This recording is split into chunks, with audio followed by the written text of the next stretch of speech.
Êxodo capítulo 12, a partir do verso 17, mas tem muito texto lindo. Vamos ler alguns textos nesta noite e meditar na palavra. Amém? Quem encontrou diz amém? Amém. Diz assim a palavra do Senhor: Guardai, pois, a festa dos pães asmos, porque nesse mesmo dia tirei vossas hostes da terra do Egito. Portanto, guardareis este dia nas vossas gerações por estatuto perpétuo. Desde o dia 14 do primeiro mês à tarde comereis pães asmos, até a tarde do dia 21 do mesmo mês, ou seja, por 7 dias, que foi o tempo de comemoração dessa festa. Qual festa, pastor? A festa dos pães asmos. Por 7 dias não se ache nenhum fermento nas vossas casas, porque qualquer que comer pão levedado será eliminado da congregação de Israel, tanto peregrino como natural da terra. Nenhuma coisa levedada comereis. Em todas as vossas habitações comereis pães asmos, ou seja, sem fermento. Chamou, pois, Moisés todos os anciãos de Israel e lhes disse: Escolhei e tomai cordeiros segundo as vossas famílias e imolai a Páscoa. Cada família tinha que separar um cordeiro para matar e comer em oferta ao Senhor. Tomai um molho de hisopo, molhai-o no sangue que estiver na bacia e marcai a verga da porta e suas ombreiras com o sangue que estiver na bacia. Nenhum de vós saia da porta da sua casa até pela manhã, porque o Senhor passará para ferir os egípcios. Quando vir, porém, o sangue na verga da porta e em ambas as ombreiras, passará o Senhor aquela porta e não permitirá o destruidor que entre em vossas casas para vos ferir. Guardai, pois, isto por estatuto por vós outros e para os vossos filhos para sempre. E uma vez dentro na terra que o Senhor vos dará, como tem dito, observai este rito. Ou seja, era uma festa perpétua para ser comemorada pelo povo judeu. Quando os vossos filhos os perguntarem: que rito é este? Ou seja, a festa dos pães asmos, respondereis: é o sacrifício da Páscoa ao Senhor, que passou por cima das casas dos filhos de Israel no Egito, como feriu os egípcios e livrou as nossas casas. Então o povo se inclinou e adorou. E foram os filhos de Israel e fizeram nisso, como o Senhor ordenara a Moisés e a Arão, assim fizeram. Amém, meus irmãos? Feche seus olhos. Pai, em nome de Jesus, eu quero apresentar mais uma vez a Tua palavra. Me coloco diante de Ti, meu bom Deus, em humildade. Meu bom Deus, que o meu eu venha cair por terra neste momento e que prevaleça tão somente a Tua vontade nas nossas vidas. Pai, na minha vida aqui nesse altar, nesse momento. Que o Senhor possa mais uma vez, por misericórdia, por amor, por graça, se revelar a nós. Nós possamos, meu bom Deus, sair daqui cheios da Tua presença, nesse dia tão especial, que é o dia que nós estamos comemorando, Pai, o nascimento, ou melhor, a ressurreição, não o nascimento de Jesus, mas a ressurreição do Teu Filho amado.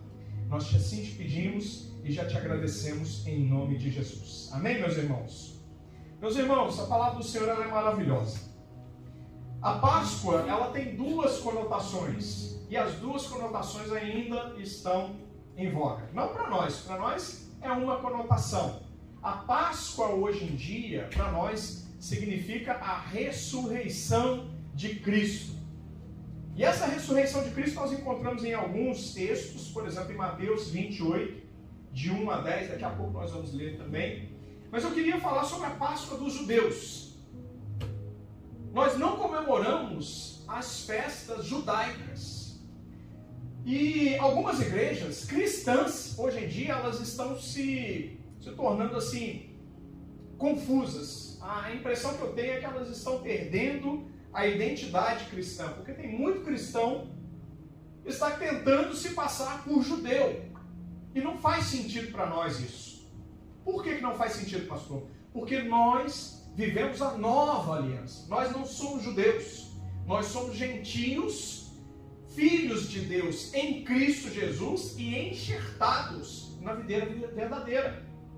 Para nós, existem também as promessas de Abraão, as mesmas promessas que foram feitas a Abraão. Paulo diz que nós também recebemos essas promessas na pessoa de Jesus Cristo. Mas nós não comemoramos a festa dos pães asmos, do pão sem fermento. Por quê, pastor? Porque todas as festas que os judeus comemoram, todas as vestes que os judeus usam, kippá, como é que chama? Aquela... Oh, meu Deus, fugiu. Meu pai. Aquele gorrozinho que o judeu usa. Se lembra, Mi? Como é que chama? Não é kippá. Eu vou lembrar e vou te falar. Tudo isso que o judeu faz, ele só faz porque ele não crê que Jesus é o Senhor. O judeu, ele comemora a festa dos pães asmos, hoje em dia, sem matar o cordeiro. Sabia disso? Eles comemoram a Pessá, que é a passagem do anjo da morte sobre a casa de todo egípcio, de todo judeu que estava ali dentro do Egito. E o Senhor havia feito uma promessa, que o povo judeu, aqueles que fossem fiéis ao Senhor, eles não sofreriam. E por que eles não sofreriam? Porque eles estariam cumprindo um princípio, uma ordem de Deus. Diga para o seu irmão, toda vez que você cumprir uma ordem de Deus, um princípio de Deus, você estará protegido pelo mesmo Deus. Por isso que a palavra do Senhor diz que é para meditar nessa palavra, nesse texto, dia e noite, 24 horas por dia, todos os dias. Porque aqui estão estabelecidos todos os princípios protetivos para as nossas vidas. E é impossível nós cumprirmos esses princípios e sofrermos como se não tivéssemos cumprido. Uma vez que eu cumpro, a promessa vem sobre a minha vida. E o princípio que Deus estabeleceu é, olha, vocês vão tomar o cordeiro, vocês vão matar o cordeiro, e com o sangue do cordeiro você vai cobrir a porta, nas laterais e também na parte de cima. E naquele dia virá o anjo da morte, a 10ª praga. Se você voltar a sua Bíblia aí algumas páginas, você verá todas as pragas que o Senhor assolou o Egito. Aqui na Bíblia, meu Deus, primeira praga está em Êxodo capítulo 7, a partir do verso 14. Águas que se tornaram em sangue. Segunda praga, praga das rãs, no capítulo 8. Terceira praga, piolhos. Quarta praga, moscas. Quinta praga, peste nos animais. Sexta praga, úlceras. Sétima praga, chuva de pedras. Oitava praga, gafanhotos. Nona praga, trevas. E a 10ª praga, Deus anuncia a morte dos primogênitos. Por que 10 pragas, pastor? Porque Deus queria mostrar que Ele era Deus verdadeiro. Para cada uma dessas pragas que caíram sobre o povo do Egito, um Deus, com letra minúscula, foi deposto. Sabia disso? No Egito. Para cada uma. Depois eu vou pregar especificamente sobre isso. Eu quero pregar mais sobre ressurreição hoje. Estou só fazendo uma introdução. E quando o nosso Deus chega na 10ª praga, Ele queria mostrar que as orações que os egípcios faziam, elas não tinham efeito. Talvez você não saiba, mas por que sangue do cordeiro nos umbrais das portas? Por que sangue do cordeiro nas laterais da porta? Porque os egípcios, eles escreviam orações de proteção nas portas, nos umbrais das portas. E quando o nosso Deus manda o povo passar o sangue do cordeiro nos umbrais e nas laterais, Ele está mandando cobrir aquela bobagem toda daquelas orações. Porque aquelas orações não faziam sentido para o povo de Israel. Só que o povo de Israel já estava vivendo dentro do Egito há mais ou menos 400 anos. Mais ou menos, talvez um pouco mais, talvez um pouco menos. E muitos dos judeus, eles já haviam se transformado em egípcios também. Nós chegamos aqui nos Estados Unidos agora. Muitas pessoas que chegam nos Estados Unidos depois de 5, 6 anos, elas já estão tão dentro da cultura norte-americana que elas não querem mais voltar para o Brasil. Não querem mais, por diversos momentos que passaram ruim no Brasil, não querem viver aquilo de novo. Eu não quero voltar para o Brasil, eu quero ir a passeio. Nós estávamos falando sobre isso. Mas os nossos filhos, daqui a pouco, eles já vão pegar tanto do jeito de falar do americano. Os filhos dos nossos filhos já vão ser americanos em todos os sentidos. Agora imagina, por 400 anos, um povo vivendo dentro da terra, passando por situações difíceis, sendo humilhados dia e noite, e ainda assim gostando de estar naquele lugar. Porque nós estamos aqui, mas aqui nós temos uma vida digna. Muitas vezes nós somos humilhados no nosso próprio país, mas ao sair do país e vir para um outro país, lutar, trabalhar, estudar, aqui nós recebemos o reconhecimento que lá nós não recebíamos. Mas para o povo judeu é diferente. Aquele povo já estava praticamente se transformando em egípcio. E Deus dá a seguinte ordem: você vai cobrir, você que escreveu essas orações de proteção a Ísis, a Ra, aos deuses do Egito, você vai cobrir todas essas orações com o sangue do cordeiro. E aquele que não cobrir vai sofrer as consequências. Quando Deus dá uma ordem, Ele estabelece um princípio. E quando Ele estabelece um princípio, esse princípio é para proteger a minha vida e a sua vida. Diga amém. Amém. Por isso que a palavra do Senhor ela é tão rica, tão forte, tão poderosa. E todo aquele que vive essa palavra, de fato, ele tem que prosperar naquilo que a promessa garante. E o povo assim fez. O povo então cobriu, passou o sangue, e naquela noite o anjo da morte veio. E o anjo da morte levou de todos os egípcios o seu primogênito, entre animais e pessoas. O primeiro da casa morria. Não interessa quantos anos tinha. Porque Deus estava mostrando que aquelas orações de proteção não valiam de absolutamente nada quando o nosso Deus quer impor a sua vontade. Se você acha que você está na presença de Deus hoje porque você decidiu por você mesmo estar, você está enganado. A palavra do Senhor diz que nós já somos escolhidos antes da formação do mundo. Você já parou para pensar que privilégio é esse? Deus já te escolheu. Diga para a pessoa que está do seu lado: Deus já te escolheu antes da formação do mundo. Bate no peito e diz assim: eu sou um privilegiado. Não sei você, mas eu sou um privilegiado por estar aqui, tendo a oportunidade de compartilhar com você aquilo que Deus me deu. Você é um privilegiado, porque você poderia estar dessas portas para fora, talvez num boteco, talvez caído nas ruas, talvez passando por necessidade, por dificuldade, e sem nenhuma esperança. Eu não vou muito longe, talvez você poderia estar numa cama de hospital nesse momento, talvez você pudesse estar numa sala cheia de gente e se sentir completamente sozinho, em depressão. Mas o nosso Deus te guardou, o nosso Deus te guarda, o nosso Deus guarda a sua casa, os seus filhos, os seus projetos. E ainda que você não esteja vendo documentos vindo para sua mão nesse lugar, eles já estão a caminho. Glória a Deus. Eles já estão a caminho. Sabe por quê? Porque Deus privilegia e guarda e protege 3 classes de pessoas em especial. E uma delas é os estrangeiros. As viúvas, diga, as viúvas. Tem viúva aqui? Não. Os órfãos. E os estrangeiros. Deus guarda de maneira especial a sua estada aqui nesse lugar. Amém. E Deus guarda também aqui no planeta Terra a sua estada neste lugar. Porque você não se engane, você é estrangeiro não só nos Estados Unidos, mas aqui nessa terra também. Diga para o seu irmão: você é estrangeiro nesse lugar.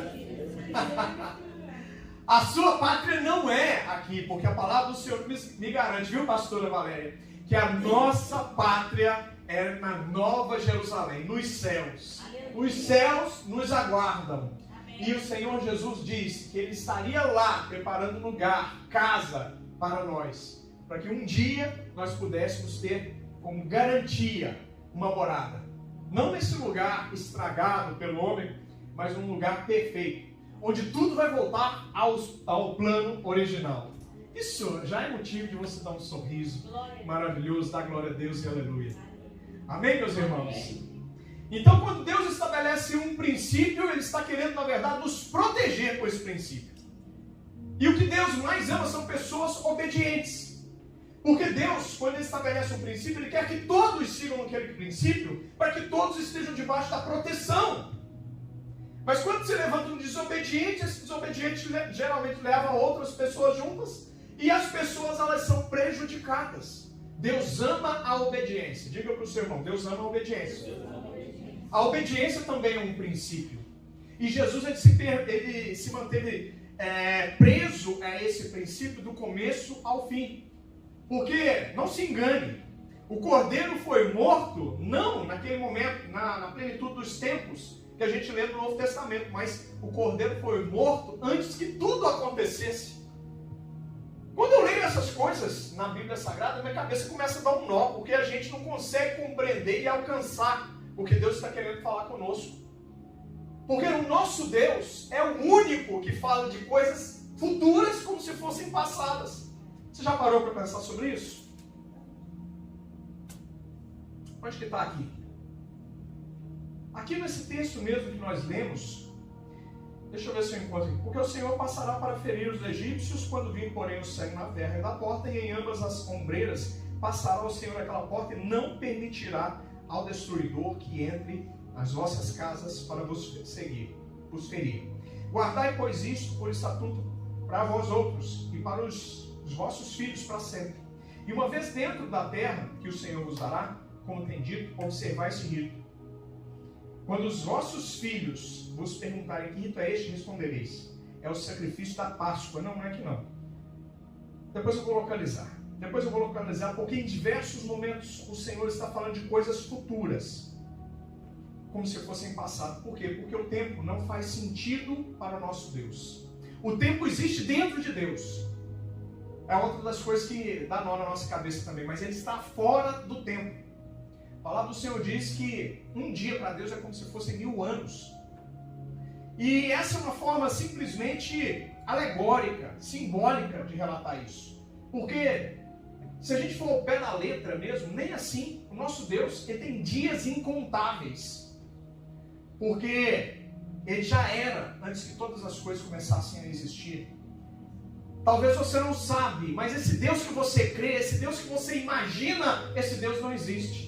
Sabia disso? Diga para o seu irmão, seu Deus não existe. Pode dizer, que isso não é heresia não.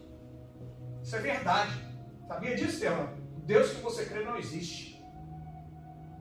Ele é a fonte da existência de todas as coisas. E isso é completamente diferente. Não é que o seu Deus tem amor por você, ele é a fonte de amor, a fonte original. E o amor só existe porque ele é. Quando ele se revelou, ele não disse, eu existo. Ele disse, eu sou o que sou, porque eu estou acima da existência. Porque se as coisas existem, se o planeta existe, se você existe, é porque eu é que dou existência a você. Quando nós dizemos que Deus existe, nós estamos pegando Deus e limitando. É como se nós estivéssemos colocando o nosso Deus dentro de uma caixa. E o nosso Deus ele é muito maior do que isso, ele não pode ser colocado dentro de uma caixa. Então, se nós vivemos, se nós existimos nele e por causa dele. Aleluia. Nosso Deus, ele é atemporal. E tudo que existe só existe por causa dele. Mas ele está fora da própria existência. Ele é o motivo, ele é a causa primária de toda a existência. E se isso faz sentido para você, diga amém. Amém. Então por isso que nós não conseguimos crer completamente. Crer que Jesus ressuscitou, aos olhos naturais, aos olhos humanos, é tão difícil que é fácil para Satanás criar engano para as pessoas. Porque tudo que nós conseguimos pensar e raciocinar está dentro do limite estabelecido pelo nosso intelecto, que para Deus é trapo de imundície. A nossa filosofia, a nossa inteligência, química, física, todo o conhecimento astrofísico que nós podemos ter, tudo isso é trapo de imundície porque não significa nada para Deus, porque Ele é muito além e maior do que isso. A pessoa que diz que a Bíblia não é real, a pessoa que diz que a Bíblia é uma história, é porque ela é ainda mais limitada do que nós. Sabe por quê? Porque a fé amplia o nosso conhecimento. A fé amplia a nossa visão. A fé amplia o nosso entendimento. Porque nós cremos. Então Deus vem e se revela a nós. Por isso que para Deus nós somos tão importantes. Porque diante dos olhos humanos nós somos pequenininhos. Nós somos como crianças. Nós somos infantis. Nós somos ingênuos. Isso aos olhos dos homens. Porque para Deus nós somos extremamente caros e importantes. Quanto caro, pastor? Caro o suficiente para exigir o pagamento de sangue. Naquele tempo dos egípcios, houve um preço a ser pago pela resistência e dureza do coração de Faraó. É importante lembrar que Deus, Ele segurou, Ele resistiu ao coração de Faraó. Me pergunte por quê. Por quê, pastor? Porque Deus queria mostrar para Faraó, que era considerado como um Deus vivo, que ele não era Deus porcaria nenhuma. Que ele era tão limitado quanto eu e você somos. Só que na arrogância do rei do Egito, de Faraó, ele se considerava um rei. Então ele queria mostrar para Faraó que ele tinha que se dobrar ao único e verdadeiro Deus. Por isso que em diversos momentos da palavra do Senhor ele diz: não fareis escultura de nada, não vai se dobrar diante de ninguém, porque há um só Deus. Diga para o seu irmão, há um só Deus. Deixa eu te lembrar, há um só Deus, todo-poderoso. E quando eu digo todo-poderoso para nós, é difícil entender o que é ser todo-poderoso. É todo-poderoso, se for preciso, ressuscitar dos mortos, para fazer isso também. Porque diante da visão humana, presta atenção nisso, diante da visão humana, uma pessoa ressuscitar é impossível. Diante da ciência, ressuscitar é impossível. Porque o homem conhece muito limitado. Conhece de uma forma muito pequena. Uma pequena parte de tudo que Deus criou. E tem muita coisa que a ciência ainda está aprendendo, está descobrindo. Coisa que muitas vezes já está revelada na Bíblia há 2, 3 mil anos atrás, 4 mil anos atrás. Estão discutindo ainda sobre a questão da evolução.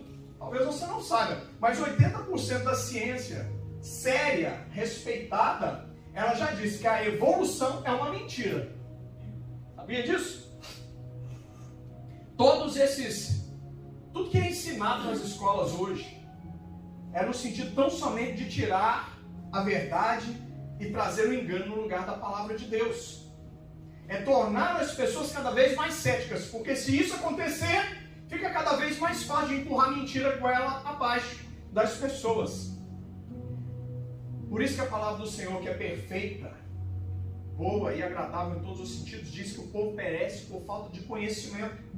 Mas como? Olha, parece uma incongruência, parece uma contradição, porque a própria palavra diz que no final dos tempos, no final dos dias, o conhecimento se multiplicaria. Não é verdade? Quem conhece esse texto? No final dos tempos, o conhecimento se multiplicaria. Mas que conhecimento? Do conhecimento natural que estamos falando. Porque o conhecimento da palavra de Deus é que traz a verdade sobre as coisas. E a palavra do Senhor diz também que no final dos tempos o amor esfriaria, que é justamente o que nós estamos vivendo hoje.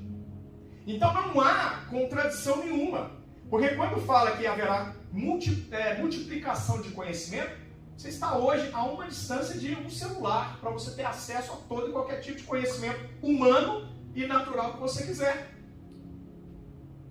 No final dos tempos, o conhecimento se multiplicaria, que é justamente o que está acontecendo hoje. E o que está acontecendo hoje também é que o amor está cada vez mais frio. O amor entre as pessoas, o amor entre os irmãos, o amor de nós para com Deus, de Deus para conosco, não. Esse se mantém porque Ele é fiel. Diga para o seu irmão, nosso Deus é fiel. O amor que Ele tem por você permanece aquecido, a chama está lá. E uma vez que nós o busquemos, de todo o coração ele vai se revelar. Mas a palavra do Senhor diz que o povo vai perecer por falta desse conhecimento. Desse conhecimento, porque aqui está a verdade. Jesus disse, e conhecereis a verdade vos libertará. Libertar do que, pastor? Libertar das mentiras de Satanás. A verdade vai nos libertar do pecado do mundo, dos enganos do diabo, das trapaças, das armadilhas. Não é à toa que já tentaram destruir esse livro. E, no entanto, por ser um livro espiritual e sobrenatural, ele tem prevalecido. Depois de tantos milhares de anos. E a palavra do Senhor nos revela que o que nós vivemos nesse dia de hoje é justamente algo sobrenatural. Que nós precisamos entender, compreender e dar ao nosso Deus a honra devida. Porque é muito mais fácil dizer que o que está, por exemplo, abra a sua Bíblia em Mateus 28, capítulo 28. 28? Não, 1. Mateus 28, verso 1. Quero falar agora sobre a nossa Páscoa verdadeira. As pessoas que estavam no Egito e cumpriram o princípio e foram obedientes ao Senhor, todas elas saíram. Você já conhece a história. Então, a Páscoa que é comemorada pelo judeu é essa Páscoa do Antigo Testamento. Qual é a Páscoa que eles comemoram? É a passagem. Pessah, ou no inglês eu acho que fica mais fácil de entender, o Passover. Quando o anjo da morte passou por cima e encontrou o sangue do cordeiro, ele foi embora. Exatamente como ficou registrado no texto sagrado. Ele não tirou nenhum primogênito do povo judeu. Todo aquele que creu, todo aquele que cumpriu o princípio da obediência, passando no portal o sangue do cordeiro, foi poupado. O sangue do cordeiro que estava no portal, hoje, está sobre a minha vida e sobre a sua vida. E um dia esse anjo da morte voltará e passará por cima de nós. O anjo da morte não nos incomodará. E ainda que a primeira morte venha sobre nós, qual é a primeira morte, pastor? É a morte natural do corpo físico. Que muitos dos irmãos em Cristo que temos já estão descansando no Senhor. Essa primeira morte pode até nos alcançar até a vinda de Jesus Cristo. Eu creio que a vinda já está cada vez mais próxima e eu creio que nós fazemos parte da geração que vai subir. Quem crê comigo, diga amém. Nós não passaremos pela primeira morte, isso está no texto sagrado também. E a segunda morte é a morte da alma, do espírito do homem. Essa segunda morte é que é o problema. É o afastamento total da presença de Deus. A morte espiritual, quando as pessoas são separadas, esse vai para o céu e esse vai para o Sheol. Esse vai para o que a gente chama de inferno. Por quê? Porque Deus é mau? Porque Deus é injusto? Não.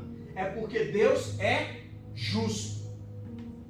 É porque Deus deu a opção. Eis que coloco diante de ti a vida e a morte. Escolha, pois, a vida, para que seja abençoado, para que você seja feliz. E hoje em dia a gente não ouve mais esse tipo de pregação para abrir os olhos, para tirar o vergueiro dos olhos, para tirar o pecado do mundo. E nós precisamos ser instrumentos para lembrar as pessoas que elas são pobres e pecadoras, e que se temos alguma coisa é porque um preço muito alto foi pago. Preço de sangue.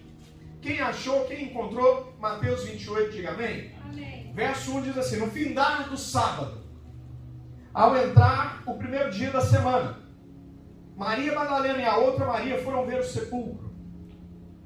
E eis que houve um grande terremoto. Eis que houve um grande terremoto. Porque um anjo do Senhor desceu do céu. Chegou-se, um único anjo desceu e houve um grande terremoto. Meu Deus do céu. A palavra do Senhor diz, deixa eu te lembrar, que o Senhor, ele acampa os seus anjos ao seu redor.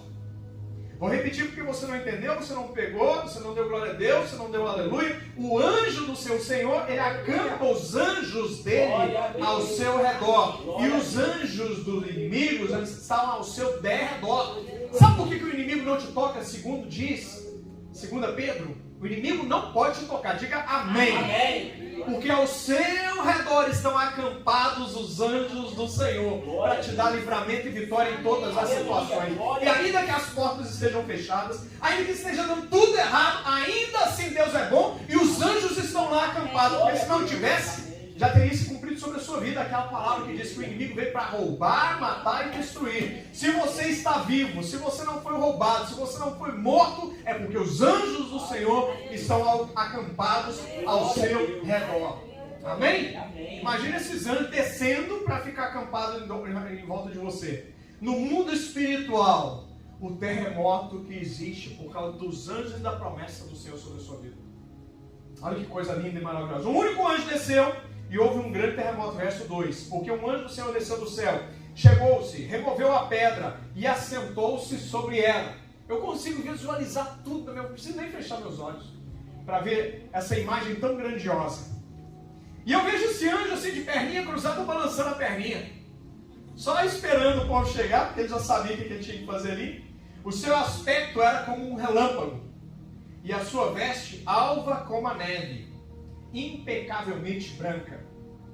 E os guardas tremeram, espavoridos, e ficaram como se estivessem mortos. Mas o anjo, dirigindo-se às mulheres, disse: não temais, porque sei que buscais Jesus, aquele que foi crucificado. Em Lucas 24:5 está dito assim: por que buscar? Eu vejo um ar de piada. Por que está buscando entre os mortos aquele que vive? Aleluia! Que coisa linda, meu Deus do céu. Por isso é que eu disse hoje, quando acordei: meu amor, o nosso Redentor vive. Terlão, o nosso Rei vive. Amém. Ele não, diga para a pessoa que está do seu lado: nosso Redentor vive. Que coisa linda. Por quê? Muitas pessoas hoje buscam esse Jesus que está morto. Eles vão se ajoelhar diante de uma cruz com Jesus que está ali ainda, pendurado naquela cruz. São pessoas que não conheceram a verdade. Porque se eu conheço a verdade, eu não me ajoelho diante de uma cruz onde existe uma estátua que não fala, que não anda. Jesus, ele não está, mas a cruz está vazia. Sabe onde que ele fez morada? Ele fez morada aí dentro de você, aí dentro de Michele, dentro de cada um de nós. Levante sua mão para o alto e diga assim: o meu Deus vive e fez morada dentro de mim. Posso ouvir glória a Deus? Aleluia. É isso que nós estamos comemorando hoje. E muitas pessoas não entendem, a ciência não entende, porque o cientista ele prefere ficar limitado à sua ciência, ao entendimento pequeno do ser humano, do que acreditar, abrir a sua mente, renovar a sua mente, usando as palavras de Paulo, para entender as verdades espirituais que a palavra, e somente a palavra de Deus, tem para nos revelar. As verdades inconfundíveis. E a palavra do Senhor nos diz que nos últimos dias também, as pessoas teriam coceira no ouvido para ouvir esse tipo de verdade. E essas mesmas pessoas, os rebeldes, os que não querem obedecer, os que não querem cumprir princípios, eles prefeririam ouvir fábulas do que ouvir a palavra de Deus. Olha se nós não estamos vivendo nos últimos dias. Ah, pastor, não pode pregar mais sobre pecado não, porque a igreja vai esvaziar. Não interessa, porque foi Deus que escolheu. Quem vai subir é o escolhido, é aquele que prevalecer, que lutar, que prevalecer até o fim. Aleluia. Diz a palavra. Evangelho não é para gente fraca. Diga para o seu irmão: evangelho não é para gente fraca. Amém. Toda vez que o inimigo tentar se levantar diante de você, colocar uma porta fechada diante de você, um obstáculo, um muro, você vai bater no peito e dizer assim: eu sou forte. Eu sou forte, porque eu creio na palavra. E ainda que esteja essa dificuldade diante de mim, não tem problema. Ou Deus vai me dar asa para passar por cima, ou Ele vai me dar força suficiente para escalar, ou para arrebentar essa porta, essa parede. Mas que eu vou superar em nome de Jesus. É assim que nós devemos nos comportar. Sabe por quê? Porque o evangelho, viver esse evangelho de renúncia, de cruz, não é fácil. É muito mais fácil nós ficarmos presos às fábulas que nós ouvimos por aí. As fábulas, tem muita gente desengrejada hoje em dia. Por quê? Uma vez uma pessoa falou para mim: pastor, não vou na igreja mais não. Por quê? Porque acontece muito disso, muito daquilo, pastor, não sei o quê, já fui ferido. E hoje em dia já tem tanta pregação na internet mesmo, né? Eu pensei, você não está querendo cumprir a palavra, porque a palavra do Senhor diz que nós devemos congregar. E a palavra de Deus diz que nós devemos suportar uns aos outros. Significa que uns são mais difíceis, outros são mais fáceis. Mas existe uma promessa, eu sempre digo isso aqui, existe uma promessa quando nós estamos aí unidos. Fernando, presta atenção. A palavra do Senhor diz que você foi feito templo e habitação do Espírito de Deus. Mas quando nós estamos reunidos, o templo com outro templo, com mais um templo, vira igreja. E a promessa é para a igreja. A palavra do Senhor diz que as portas do inferno não prevalecerão quando nós estivermos reunidos, unidos, andando juntos. Apesar de todas as dificuldades, apesar de todas as falhas, estamos unidos? Então tem promessa para nós. Amém. Diga para o seu irmão, enquanto você estiver na igreja, tem promessa para a sua vida. Tem vitória para a sua vida. Tem superação para a sua vida. Meu querido, tem que ser muito forte para acreditar e para viver essas palavras hoje. Amém, pastor? Amém. Não é verdade?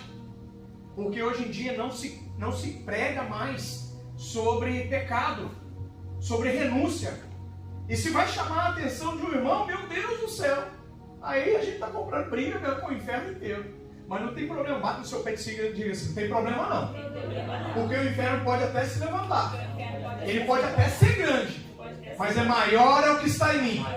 Maior o que está em mim do que aquele que está operando o mundo. Posso ouvir glória a Deus? Glória a Deus. Olha que texto lindo. Seu aspecto era como um relâmpago e a sua veste alva como a neve. E os guardas tremeram espavoridos e ficaram como se estivessem mortos. Mas o anjo, dirigindo-se às mulheres, disse: não temais, porque sei que buscais Jesus que foi crucificado. Ele não está aqui. Ressuscitou, como tinha dito. Uma coisa linda.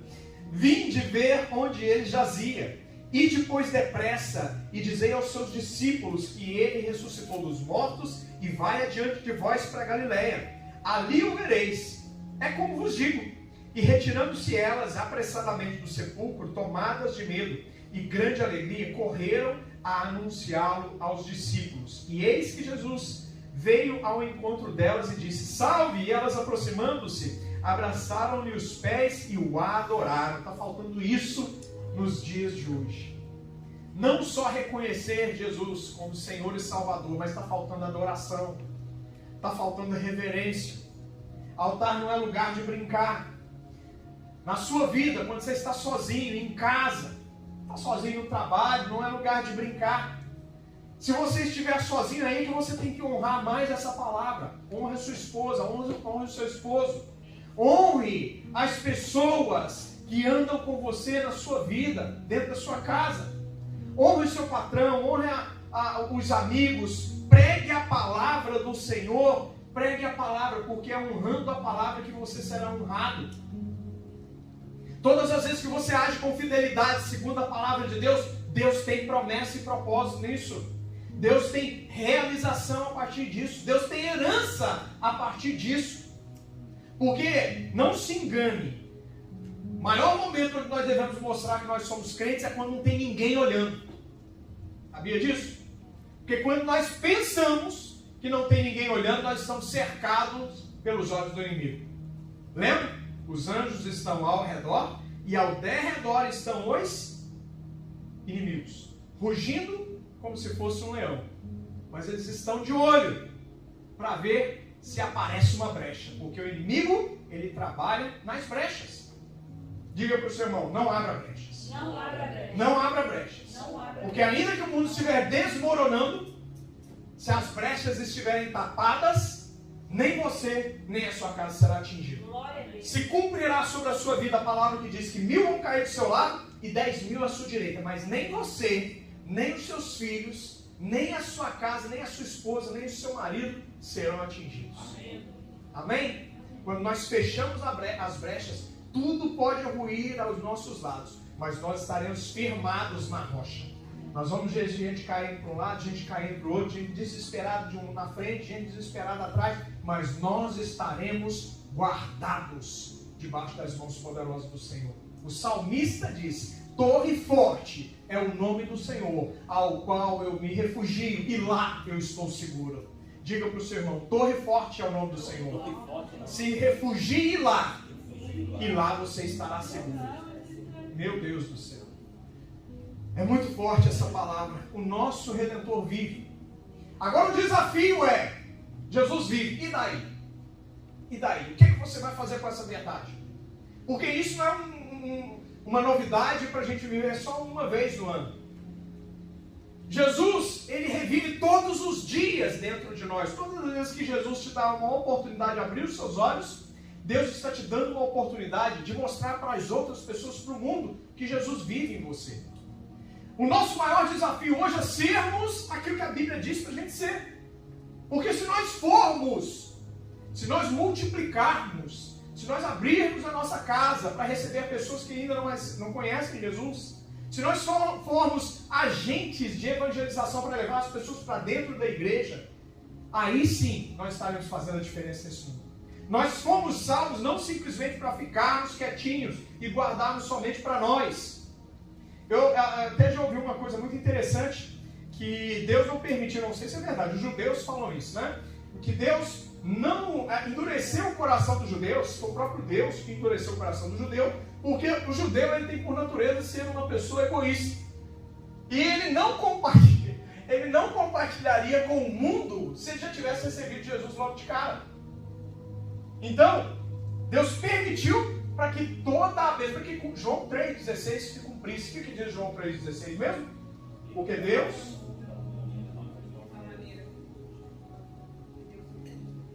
O pessoal está tímido. Porque Deus amou o mundo de tal maneira que deu o seu Filho unigênito, para que todo aquele que nele crê não pereça, mas seja...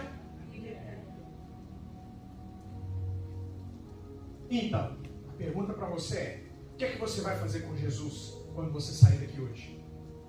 Ele vai ficar só, essa verdade maravilhosa vai ficar guardada só dentro de você? Ou você será instrumento do Espírito Santo para trazer outras pessoas para receber essa marca do Cordeiro também? Não sobre umbrais, mas no próprio coração, para que essas outras pessoas sejam salvas também.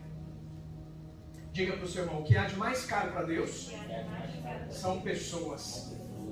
Por isso é que o nosso Deus entregou o seu Filho, para que as pessoas sejam salvas.